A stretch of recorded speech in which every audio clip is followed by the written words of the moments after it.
ಇವತ್ತು ಟೀ ಕುಡ್ದಿದ್ದಕ್ಕೂ ಸಾರ್ಥಕ ಗುರು.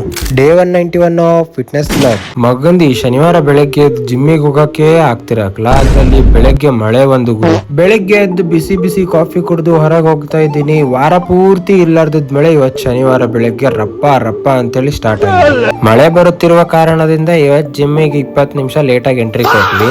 ಸದ್ಯ ಇವತ್ತು ಒಳ್ಳೇದಾಯ್ತು ಗುರು. ಬೈಸೆಪ್ಸ್ ಮತ್ತೆ ಕೋರ್ ಟ್ರೈನಿಂಗ್ ಇತ್ತು. ಲೆಗ್ಸ್ ಇಲ್ಲ ಅಂದ್ರೆ ಬ್ಯಾಕ್ ಚೆಸ್ಟ್ ಏನಾದ್ರು ಇದ್ದಿದ್ರೆ ಇವತ್ತು ನನ್ನ ಕತೆ ಮುಗ್ದಿತ್ತು. ನಾನ್ ಬೈಸೆಪ್ಸ್ ಗೆ ಟ್ರೈನ್ ಮಾಡೋ ವೇರಿಯೇಷನ್ ಕಡಿಮೆ ಆದ್ರೂ ಡ್ರಾಪ್ ಸೆಟ್ ನ ಕಡಿಮೆ ಮಾಡಲ್ಲ ಗುರು. ನೀವು ಸೆಟ್ಸ್ ನ ಪರ್ಫಾರ್ಮ್ ಆದ್ಮೇಲೆ ಏನು ಡ್ರಾಪ್ ಸೆಟ್ ನ ಪರ್ಫಾರ್ಮ್ ಮಾಡ್ತಿರಲ್ಲ, ಅದು one of the best feeling ಅಂತ ಹೇಳ್ಬೋದು ಗುರು. ಯಾಕಂದ್ರೆ ನಿಮ್ ಕಡೆ ಆಗ್ತಿರಲ್ಲ, ನಿಮ್ಗೆ ಸೆಟ್ ಪರ್ಫಾರ್ಮ್ ಮಾಡಿ ಸಾಕಾಗಿರುತ್ತೆ. ಬಟ್ ಸ್ಟಿಲ್ ನೀವು ಡ್ರಾಪ್ ಸೆಟ್ ನ ಚೂಸ್ ಮಾಡಿ 10 to 12 reps ಎಕ್ಸ್ಟ್ರಾ ಹೊಡಿತಿರಲ್ಲ, ಅದು ಮೇನ್ ಇಂಪಾರ್ಟೆಂಟ್. ಕ್ಲೈಮೇಟ್ ಇವತ್ತು ಫುಲ್ ಕೋಲ್ಡ್ ಆಗಿದ್ದ ಸಲುವಾಗಿ ಆಫೀಸ್ ಟೈಮ್ ಅಲ್ಲಿ ಹೋಗಿ ಇವತ್ತು ಫಸ್ಟ್ ಟೈಮ್ ಬಹಳ ದಿನದ ಮೇಲೆ ಟೀ ಕುಡಿದೆ. ಟೀ ಮಾತ್ರ ನೆಕ್ಸ್ಟ್ ಲೆವೆಲ್ ಗುರು. ಇವತ್ತಿಗಿಷ್ಟೇ, ಸಿಗುವ ನಾಳೆ. ಟಾಟಾ.